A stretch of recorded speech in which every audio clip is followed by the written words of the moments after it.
But first, you know, it's no wonder Hamas is cheering leaders like Anthony Albanese.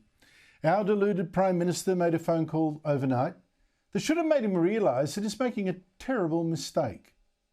He's encouraging terrorists and Jew haters. Albanese rang this creep, Mahmoud Abbas, his president of the Palestinian Authority. And Albanese told him about his U-Butte plan to recognise a Palestinian state and stressed, according to the official readout, Australia's commitment to a two-state solution, Palestine and Israel, because a just and lasting peace depends upon it, he said. Now, Foreign Minister Penny Wong backed Albanese today. Everybody understands that there is a risk there will be no Palestine left to recognise unless the international community work together towards two states. Yeah, sure. But just talking to President Abbas should have made Albanese realise straight off the bat he was being an idiot. Now, Abbas would naturally figure a Palestinian state.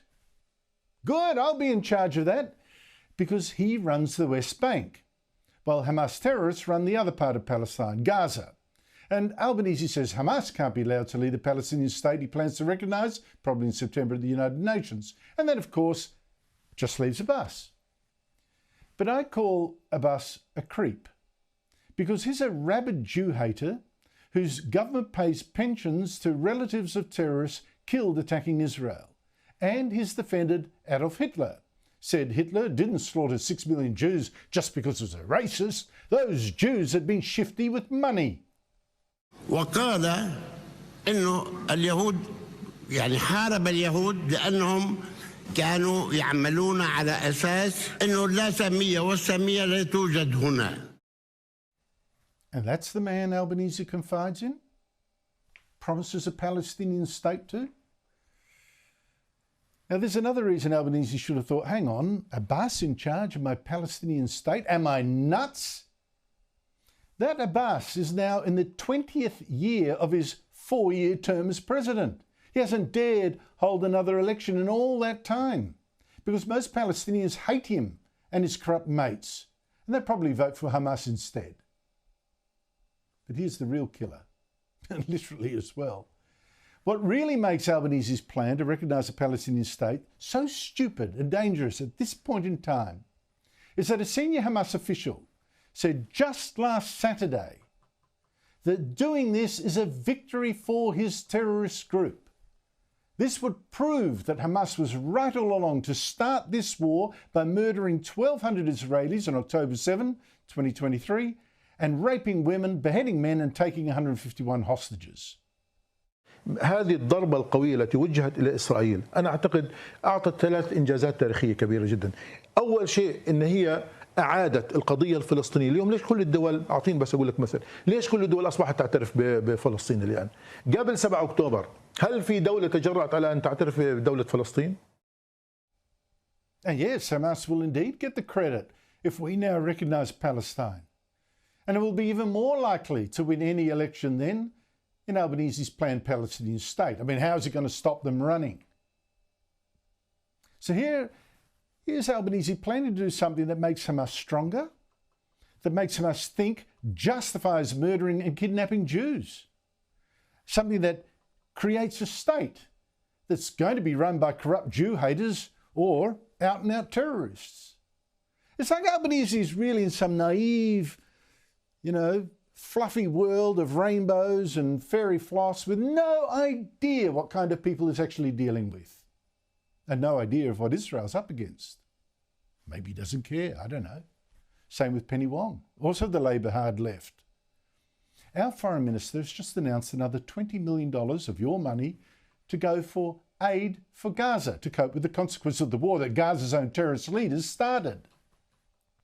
Now, this includes $6 million for the United Nations for food aid for Gaza, when, as I showed you last night, even UN statistics show gunmen, almost certainly Hamas, steal a lot of it, apparently to sell and thereby fund its war.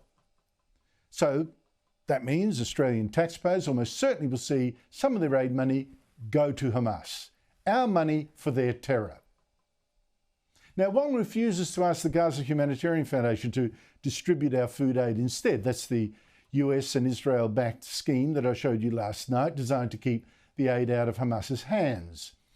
I guess Wong blindly trusts UN aid officials who insist Hamas isn't really stealing that much aid or any, even though they really have no idea, like the head of the United Nations World Food Programme last month.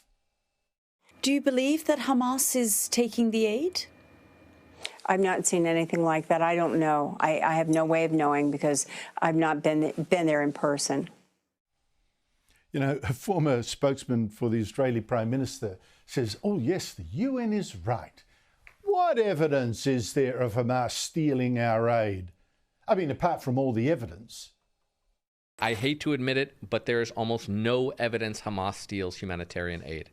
Besides the UN, the BBC, the Washington Post, NPR, the United States, the Palestinian president, Palestinian rebels, Palestinian opposition, Palestinian activists, Palestinian journalists, Palestinian media, the women of Gaza, more women of Gaza, the men of Gaza, videos of the theft, more videos of the theft, more videos of the theft, and more videos of the theft. There is basically zero proof Hamas steals food from Palestinians. That's some of your money, I'm afraid, guys. And one final idiocy. Albanese claims that recognising Palestine is a way to peace. That decision to recognise on the path to a two-state being created would make a positive difference. In fact, recognising a Palestinian state doesn't end anything. It just starts more arguments, probably more fighting. But this time with Hamas and other Palestinian extremists in a much stronger position. You see, if you recognise a Palestinian state, you of course have to define its borders, right? That's if Hamas and Abbas even accept Israel's existence in the first place, when they don't. إسرائيل دولة لا مقام لها على أرضنا. إحنا الدولة لابد أن نزيلها. But if they do, right? If they do, are the borders then of Albanese's Palestinian state the old and smaller and less defensible 1967 borders? Now, they usually get demanded. Go back to 1967. These are borders that would then mean forcing some 700,000 Israelis to move out of what then becomes the new Palestinian state. These are borders that leave Israel with no control over the border with Jordan. That leaves a new Palestinian army within a mortar shot of Israel's main airport. How can Israel agree to that? And how can we even recognise a country with no agreed borders as yet? And how can we recognise a Palestinian state when Hamas can then say this proves terrorism works, and when Hamas could actually run it? Really, our government is just feeding Hamas with its idiocy and with our new aid. And I mean feeding Hamas literally.